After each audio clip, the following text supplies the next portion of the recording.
여러분과 함께 누가복음 3장 4절로 6절 말씀을 가지고 예수님 오심을 기다리며 이 같은 제목으로 함께 말씀의 은혜를 나누기 원합니다. 오늘은 대림절, 대강절, 강림절이라고 부르는데요, 그 주간 중에 맞이하는 첫 번째 주일입니다. 대림절은 성탄절 한 달간 예수님의 성탄과 다시 오심을 기다리는 매우 귀한 은혜의 절기입니다. 왜 예수님께서 이 땅에 오시는가를 깊이 묵상하면서 다시 오실 예수님을 소망하며 기다리는 기간인 것입니다. 영적으로는 우리 자신을 돌아보고 하나님께서 우리에게 베푸신 은혜를 감사하는 기간이기도 합니다. 이 대림절 기간에 우리가 어떻게 예수를 맞이할 준비를 해야 하겠는가?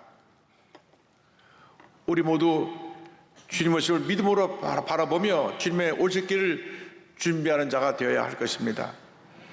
성경을 보면 침례 요한이 광야에 나가서 외치는 자의 소리가 되어 구세주 메시아 오시기 전에 주의 길을 준비하라고 외쳤습니다. 누가복음 3장 4절입니다. 광야에서 외치는 자의 소리가 있어 이르되 너희는 주의 길을 준비하라, 그의 오실 길을 곧게 하라. 여기서 광야에서 외치는 자의 소리는 바로 요단강에서 침례를 베풀며 회개 메시지를 선포한 침례 요한을 가르치고 있습니다. 그는 예수께서 오실 것을 준비하면서 광야에서 외치는 자의 소리가 되었습니다.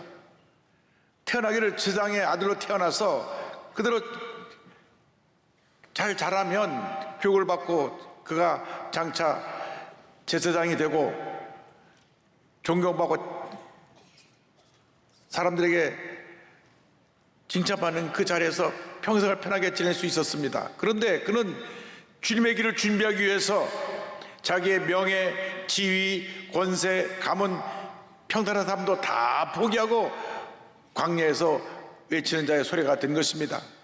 예수님을 말 준비하기 위해서 침례하는 모든 이스라엘 백성들에게 회개하라, 천국이 갖고 왔느니라고 외쳤습니다.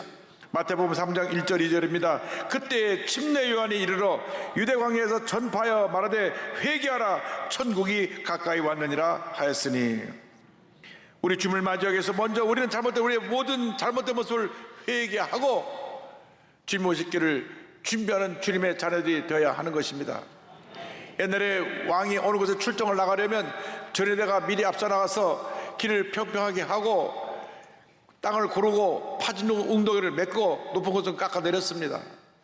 마찬가지로 우리가 주님 오심을 준비해야 되는 것입니다. 침례하는 메시아가 오실 길을 준비하기 위해서 길을 곧게 하고 골짜기를 메우라고 외쳤습니다. 먼저 그는 오실 길을 곧게 하라고 선포합니다. 누가복음 3장 4절입니다. 선지자 이사야의 책에 쓴 바 광야에서 외치는 자의 소리가 있어 이르되 너희는 주의 길을 준비하라, 그의 오실 길을 곧게 하라. 먼저 우리는 주님 오실 길을 곧게 바르게 해야 하는 것입니다. 그래서 길을 바르게 한다는 것은 길이 바로 사람의 마음을 가리키는데, 삶의 태도를 가리키는데, 주님을 맞이할 수 있도록 우리의 잘못된 삶의 모습을 바로 잡으라고 하는 것입니다. 우리의 죄, 불신앙, 불순종, 부정적인 삶의 모습을 바꾸라는 것을 말씀합니다. 주를 맞이해서 철저히 우리의 죄를 회개하고 마음과 삶의 모습을 바르게 정돈하고 정결한 모습으로 주님을 맞이하는 우리 모두가 되어야 하는 것입니다. 회개라고 하는 말은 헬라어로 메타노이아라고 하는데 방향을 180도 바꾸는 것을 의미합니다. 동으로 가다가 완전히 서로 가는 것처럼 방향을 완전히 바꾸는 것입니다. 잘못을 뉘우치고 새롭게 새 출발하는 것입니다. 마음 깊이 통회하고 자복하면서 잘못된 길을 다시는 가지 않는 것이 회개입니다. 우리가 실수할 수 있습니다. 잘못할 수 있습니다. 그러나 잘못을 또 반복하고 잘못된 죄의 습관에 빠지는 것이 결국 우리를 파멸로 이끄는 것입니다. 우리가 잘못하다고 느꼈을 때 우리는 얼른 돌이켜야 됩니다. 그런데 아이고 내가 잘못했지 뉘우치면서 또 잘못된 길로 가고 또 잘못된 길로 가면 그는 결국 절망의 나락에 떨어지고 문제에 사로잡히게 되는 것입니다. 단순한 후회나 뉘우치는 회개가 아닙니다. 회개는 돌이키는 것입니다. 잘못된 습관을 버리는 것입니다. 늘 성질을 내고 싸우던 사람이 그 성질을 버리고 온유하고 착한 모습으로 변화되는 것이, 그것이 회개인 것입니다. 하루에 술을 몇 병씩 먹어야 잠을 자던 사람이 술을 끊는 것이 회개인 것입니다. 오늘 마음에 찔리는 분이 있으면 회개하시기 바랍니다. 돌이켜 회개하고 나올 때 하나님의 은혜가 임하게 되는 것입니다. 오순절날 성령이 강림한 후에 사도 베드로가 회개 메시지를 선포했습니다. 사도행전 2장 37절 38절입니다. 그들이 이 말을 듣고 마음에 찔려 베드로와 다른 사도들에게 물어 이르되 형제들아 우리가 어찌할꼬 하거늘 베드로가 이르되 너희가 회개하여 각각 예수 그리스도의 이름으로 침례를 받고 죄사함을 받아라. 그리하면 성령의 선물을 받으리니. 이 말씀 듣고 저들이 회개하고 저들이 나와 침례를 받고 예수를 믿는 사람이 그날 하루에 남자로만 3,000명이 넘었습니다. 사도행전 2장 40절 41절입니다. 또 여러 말로 확증하며 권하여 이르되 너희가 이 폐역한 세대에서 구원을 받으라 하니 그 말을 받은 사람들은 침례를 받음에 이날에 신도의 수가 3,000이나 더하더라. 회개할 때 구원의 역사가 일어나게 되고 교회가 폭발적으로 부흥하게 되는 것입니다. 우리 한국교회 초기에 큰 부흥 역사가 일어났는데 그것은 바로 회개운동이었습니다. 1903년 원산에서 하디 선교사에 의해서 이 놀라운 부흥 역사가 일어났습니다. 이 하디 선교사는 캐나다의 명문대학인 토론토 의과대학을 나온 사람입니다. 우리나라에서 제일 좋다고 하는 서울대학교 의과대학 나온 거가 비슷한데 그는 자존심이 강하고 우월의식을 가진 사람입니다. 내가 이 가난하고 못 사는 나라에 와서 내가 가진 의술로 너희들 고쳐주고 너희들에게 하나님의 말씀을 전한다. 이런 태도로 와서 많은 사람들이 병을 고쳤지만은 한 사람도 예수를 믿지 않았습니다. 열매가 없었습니다. 그런데 1903년에 원산에서 중에서 한국을 방문한 선교사님과 함께 기도회를 갖게 됐습니다. 그때 기도회 때 하지 선교사님에게 말씀을 전하라고 했을 때 그때 성령이 임했습니다. 간앞에 통해자복했습니다. 본인의 고집과 교만과 하나님 앞에서의 잘못된 자기의 모습을 회개하고 눈물로 고백했을 때 모든 선교사들이 다 은혜를 받고 그날 원산 감리교에서 성도들이 다 은혜 받고 이 놀라운 부흥 역사가 온 북한 전역에 퍼져서 1907년 평양 장대교에서 대부운동이 일어나게 되었던 것입니다. 놀라운 부운동은 철저히 내 잘못과 교만과 고집과 불순종을 회개할 때 일어나게 되는 것입니다. 성경은 먼저 우리가 하나님 앞에서 우리의 잘못된 모습을 회개하라고 말씀하고 있고 나아가서 모든 골짜기를 메워야 한다고 말씀합니다. 우리 삶의 모든 골짜기가 메워져야 합니다. 성경은 말씀합니다. 모든 골짜기가 메워지고 골짜기는 움푹 패여있는 곳으로 마차나 사람이 제대로 다닐 수 없는 길을 말합니다. 이는 사람들이 성장하면서 받은 크고 작은 상처로 심령이 골짜기같이 파여진 상태를 말씀하고 있습니다. 여러 가지 상처로 마음이 파여진 이 골짜기가 메워져야 되는 것입니다. 밤낮 술 취해서 집에 들어와서 엄마를 때리는 것을 본 자녀들은 그 마음에 트라우마가 있습니다. 아버지에 대한 미움과 분노가 있습니다. 평생 가는 것입니다. 그래서 마음에 깊은 상처의 골짜기를 파놓았습니다.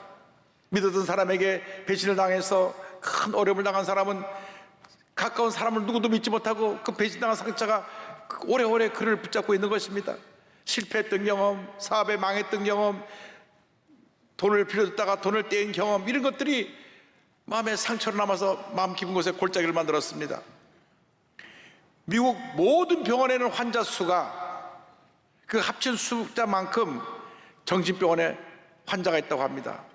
예를 들면 미국 전체 병원에 환자가 다 합쳐서 한 3천만 된다고 하면 정신병원에 또 3천만 명의 정신병 환자가 있는 것입니다.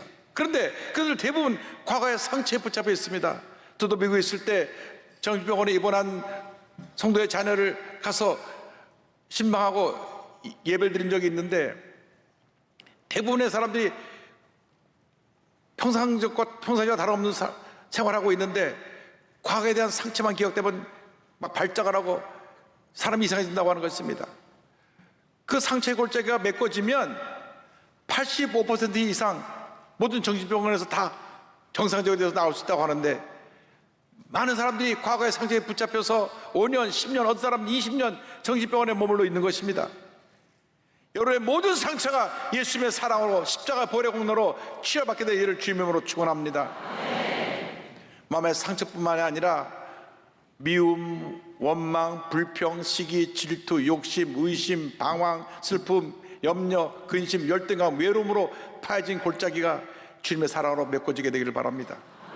여러분 마음이 어떤 골짜기로 움푹 파여 있습니까? 여러분 마음속에 주님을 맞이하기 위해서는 파여진 골짜기를 메워야 되는 것입니다. 우리 힘으로 이 골짜기를 메울 수가 없습니다.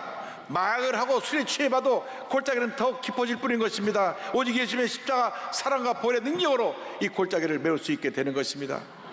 예수님의 십자가 밑으로 나오시기 바랍니다. 십자가 밑에 나와 사랑의 주님을 만나시기 바랍니다. 이 사람 저 사람 문제를 갖고 사람을 찾아다니지 말고, 그러다가 해서 문제가 절대 해결되지 않습니다. 예수님께 나오면 주님이 우리의 모든 문제를 해결해 주시는 것입니다. 공허와 허탈감의 골짜기가 예수님의 사랑으로 만족감과 평안으로 메워지게 되는 것입니다. 원망의 골짜기가 감사함으로 메워지게 되는 것입니다. 절망의 골짜기가 희망으로 메워지게 되는 것입니다. 불신의 골짜기가 믿음으로 메워지게 되는 것입니다. 부정적인 생각의 골짜기가 긍정과 확신의 믿음으로 메워지게 되는 것입니다. 미움의 골짜기가 사랑과 용서로 메워지게 되는 것입니다. 그러므로 여러분 인생 살아가는 동안에 많은 상처와 고통과 괴로움을 겪어가면서 폐어진 상처들이 주님을 만나서 다 메워지게 되고 치료받고 변화되어 위대한 하나님의 삶으로 거듭나게 되기를 주님의 이름으로 축원합니다. 이 세상 살아가면서 우리는 늘 크고 작은 문제를 통해서 상처를 받습니다. 그러나 그때마다 즉시 주님께 나와 주님의 사랑으로 주님의 은혜로 메워진 파여진 골짜기를 메우시기 바랍니다. 골짜기가 메워지고 난 다음 모든 산들이 낮아져야 되는 것입니다. 성경 모든 산이 낮아지라고 말씀합니다. 모든 산과 작은 산이 낮아지고 성경은 말씀합니다. 길을 바르게 하기 위해서 크고 작은 모든 산이 낮아져야 하는 것입니다. 이 모든 산은 모든 사람의 예의 없이 다 갖고 있는 교만을 가리키고 있습니다. 우리 인간은 교만 덩어리입니다. 인류의 조상 아담과 하와가 왜 죄를 지었느냐? 하나님이 먹지 말라고 한 선악과를 먹어서 죄를 짓게 되는데, 그 동기는 저 선악과를 먹으면 하나님처럼 된다고 하는 교만을 마귀가 집어넣어가지고 그 마귀의 음성을 듣고 따먹으로 말미암아 죄가 인류 가운데 들어오게 된 것입니다. 죄의 뿌리는 교만입니다. 우리는 한평생 교만과 싸워야 합니다. 사람은 자기 중심으로 살아요. 그래서 자기만 옳고 남은 다 틀린가 생각하는 경우가 많습니다. 여러분, 교만은 자기 중심의 삶을 깨트리고 주님 중심의 삶으로 바꿀 때 하나님의 은혜가 임하게 되고 변화된 삶을 살게 되는 것입니다. 누구 말도 잘 듣지 않고 고집 부리고 자기 주장만 하고 자기 혼자 잘났다고 하고 좀 더 배웠다고 좀 더 많이 가졌다고 또 권력의 자리에 있다고 사회적 약자들을 무시하고 깔보는 이 모든 것이 교만의 모습인 것입니다. 내가 아니면 안 된다고 생각하는 것, 이것도 교만입니다. 다른 사람들에 대해서 함부로 부정적으로 말하고 비판하고 남을 멸시하는 것, 이것이 참 부끄러운 교만의 모습인 것입니다. 주님이 찾아오시는 그러한 길을 예비하기 위해서는 크고 작은 모든 교만의 산들을 제거해야 되는 것입니다. 하나님은 교만한 자를 물리치시고 겸손한 자에게 은혜를 베풀어 주시는 것입니다. 야고보서 4장 6절을 말씀합니다. 하나님이 교만한 자를 물리치시고 겸손한 자에게 은혜를 주신다 하였느니라.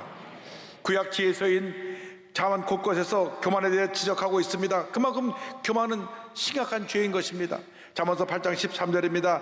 야훼를 경외하는 것은 악을 미워하는 것이라. 나는 교만과 거만과 악한 행실과 패역한 입을 미워하느니라. 13장 10절입니다. 교만에서는 다툼만 일어날 뿐이라 권면을 듣는 자는 지혜가 있느니라. 16장 18절입니다.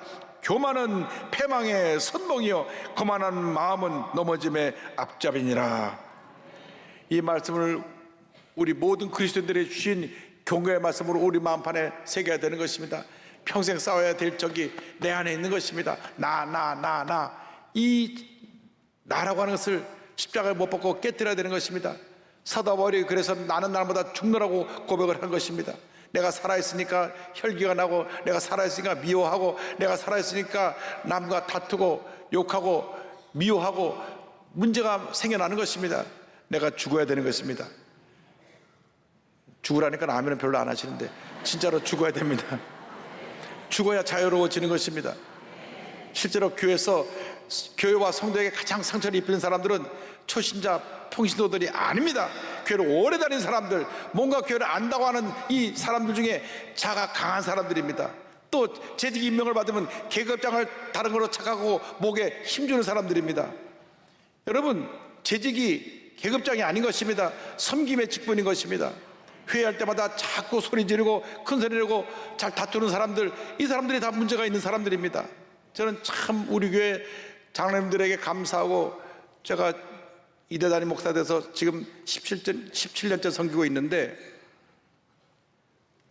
그렇게 많은 당회를 열면서도 한 번도 당의원 중에 한 분이 소리를 내고 얼굴을 붉혀한 적이 없습니다. 그저 다 아멘, 아멘, 아멘, 아멘으로 통과해서 이렇게 은혜 가운데 오늘 여기까지 이어지게 됐습니다. 할렐루야. 우리 조영기 목사님 때 50년, 또 부족한 자가 17년 교회를 섬기고 있는데, 67년 동안 우리 교회는 한 번도 분열된 적도 없고, 당에서 싸우고 소리를 한 적도 없고, 모든 것이 은혜로 끝납니다. 우리가 이 겸손과 성경의 모습이 없으면 우리는 주님 앞에서 귀하게 쓰임받을 수가 없는 것입니다. 교만한 사람들은 영적인 바리새인들입니다. 자기 고집, 자기 중심의 모습을 깨뜨리고 낮춰야 되는 것입니다. 예수님께서 말씀하셨습니다. 누가복음 14장 11절입니다. 무릇 자기를 높이는 자는 낮아지고 자기를 낮추는 자는 높아지리라. 사도 바울은 예수님의 낮음을 본받으라고 이렇게 말씀하고 있습니다. 빌립보서 2장 5절로 7절입니다. 너희 안에 이 마음을 품으라. 곧 그리스도 예수의 마음이니 그는 근본 하나님의 본체시나 하나님과 동등됨을 취할 것으로 여기지 아니하시고 오히려 자기를 비워 종의 형체를 가지사 사람들과 같이 되셨고. 우리는 예수님을 본받아야 됩니다. 예수님 친히 말씀하셨습니다. 마태복음 11장 28절 29절입니다. 수고하고 무거운 짐지자들아 다 내게로 오라. 내가 너희를 쉬게 하리라. 나는 마음이 온유하고 겸손하니 나의 멍에를 메고 내게 배워라. 그리하면 너의 마음이 쉼을 얻으리니. 예수님의 겸손과 온유를 배우면 우리 마음에 쉼, 평안함이 임하게 되는 것입니다. 우리에게 어떤 교만의 산이 있습니까? 돈을 많이 가져서 돈이라고 하는 교만의 산을 갖고 있습니까? 많이 배웠다고 하는 지식의 교만의 산을 갖고 있습니까? 자가 강해서 한없이 높아진 자아의 교만의 산이 있습니까? 명예의 교만의 산이 있습니까? 권력의 교만의 산이 있습니까? 내가 뭘 했다고 하는 공로의 교만의 산이 있습니까? 이 산들을 다 쳐서 부숴서 낮춰야 되는 것입니다. 그리고 주님 앞에 우리는 고백해야 됩니다. 주님, 나는 죄인입니다. 나는 아무것도 아닙니다. 그때 하나님의 은혜가 임하게 되는 것입니다. 내가 뭐라고 이때 힘들어집니다. 나는 아무것도 아닙니다. 그래서 우리는 겸손해져서 섬겨야 되는 것입니다. 평시도보다는 집사님이 더 겸손해져야 되고, 집사님보다는 안수사님, 권사님이 더 겸손해져야 되고, 안수사님, 권사님보다는 장로님이 더 겸손해지고, 장로님보다는 죄인들이 더 겸손히 낮아져야 되는 것입니다. 침례요한의 고백을 우린 기억해야 됩니다. 그는 흥하여야 하겠고 나는 쇠하여야 하리라. 주님만이 높임 받으시고 나는 내 모습이 점점 주님 앞에서 감춰지기를 원합니다. 그때 하나님의 은혜가 임하게 되는 것입니다. 내 삶에 그리스도만 존귀해 되기를 원합니다. 나는 언제나 낮아지기를 원합니다. 이것이 한평생 여러분의 고백이 되기를 바랍니다. 한국교회에서 아름다운 흔적을 남긴 이자익 목사님과 조덕삼 장로님의 간정으로 말씀을 마무리하기를 원합니다. 전북 김제 모악산 아래 특별히 세워진 교회가 있는데 120년의 역사를 자랑하는 금산교회입니다. 전라북도 문화재 136호인데요. 이 조덕삼 장로님과 이자익 목사님 두 분이 이 금산교회를 잘 섬기셨습니다. 조덕삼 장로님은 부친을 따라 금광채취를 위해서 평양에서 금산으로 이주하면서 금산의 자리를 잡은 그 지역 유지고, 요즘 말하면 재벌입니다. 광산업, 과수원, 마방은 요즘으로 말하면 그때 말이 교통수단이었기 때문에 말을 타고 다니는 분들이 와서 쉬었다가는 이 고속도로 휴게소, 여관 이런 것 같은 곳인데 그 운영하는 유지입니다. 이자익 목사님은 경상남도 남해 서마을 가난한 집에서 태어났는데 일찍이 부모님을 여기고 친척집에 거주하는데 늘 배가 고팠어요. 그래서 누가 나 배불리 먹여줄 것이 없나 해서 이 남해로부터 계속 육지를 따라 거슬러 올라다가 이 김제에 머무르게 되었고, 이 조덕삼 장로의 마방에서 일하게 되었습니다. 당시 미국 남장로회 소속 테이트 선교사님이 말을 타고 전국을 다니면서, 특별히 전라북도 일대를 다니면서 복음을 전했는데, 이 마방에서 와서 머물면서 쉬고 또 거기서 며칠씩 머물기도 했는데, 그때마다 이 두 분에게 복음을 전했습니다. 마방 주인이었던 조독삼과 마방에 일꾼인 이자익 두 사람의 복음을 전해서 두 사람이 예수를 믿게 되었습니다. 예수를 믿고 나서 열심히 교회를 섬기게 되었습니다. 근데 데이트 선교사는 본인이 이 전라도 일대를 순회하면서 복음을 전해야 되기 때문에 본인이 교회를 비울 때는 이 두 사람에게 교회를 맡겼습니다. 영수라고 하는 직분을 줬는데 요즘 영수라는 직분이 없습니다. 그 당시 이 교회 살림과 행정을 맡고 목사나 장로님을 설 때까지 설교를 대신하는 그런 직분이었는데, 그래서 교회를 비울 때마다 우리 이자익 영수가 설교를 잘해서 설교를 했습니다. 1908년에 세례교인이 30명이 넘어가게 돼서 그 교회 장로님을 선출하게 되었는데, 원래 조독삼 영수의 집에서 사랑채에서 교회가 시작되었고, 또 교회를 기증할 때 땅도 기증하고 모든 교회 건축 건물을 다 내서 이 조독삼 장로가 이 교회를 세운 것과 다름이 없습니다. 그래서 나이도 12살이 더 많고 그 지역 유지이기 때문에 투표를 하면 당연히 조독삼 영수가 장로가 될 줄 알았는데, 뚜껑을 열어보니까 이자익 영수가 장로가 됐어요. 장로로 피트게 됐습니다. 뒤에서 수근거리고 난리가 났습니다. 아니 12년 연하고 마방의 일꾼이었던 이 이자익 영수가 장로가 됐으니 이제 큰일 났다. 그때 조독삼 영수가 헐떡 일어나서 성도들에게 얘기를 했습니다. 이자익 영수는 저보다 신앙의 열의가 대단합니다. 이런 분이 교회 장로로 피택돼야 교회가 부흥합니다. 이것은 하나님의 뜻입니다. 하나님의 뜻을 받들어 나는 피택 장로를 섬길 테니 여러분도 그렇게 해 주십시오. 여러분은 위대한 일을 한 것입니다. 성도들이 큰 은혜를 받았습니다. 왜? 그 집 주인이었고 이 사람은 그 집 일꾼이었고 나이가 12세가 더 많은 어르신이고 그 지역 유지인데 이 나이도 어리고 자기 밑에 일하던 사람을 잘 섬긴다고 말하니까 큰 감동을 받았어요. 다음에 물론 이 조독삼 영수도 장로로 피되게 됩니다. 교회가 날마다 부흥했습니다. 데이트 선교사님은 이 놀라운 일을 선교 보고에 기록했습니다. 교회가 세워지고 분열되는 교회가 많은데 금산교회는 오히려 섬기고 부흥하는 교회라고 기록해 놓았습니다. 그런데 이 이자익 장로님은 그가 말씀을 잘 전하니까 조독삼 장로가 그러면 당신은 평양에 가서 신학을 공부해 와서 주의 종이 되십시오. 모든 학비, 모든 생활비를 다 보내서 장학생으로 평양신학교에 보내가지고 목사 안수를 받게 한 다음 다시 본인 교회 담임 목사로 청빙을 해옵니다.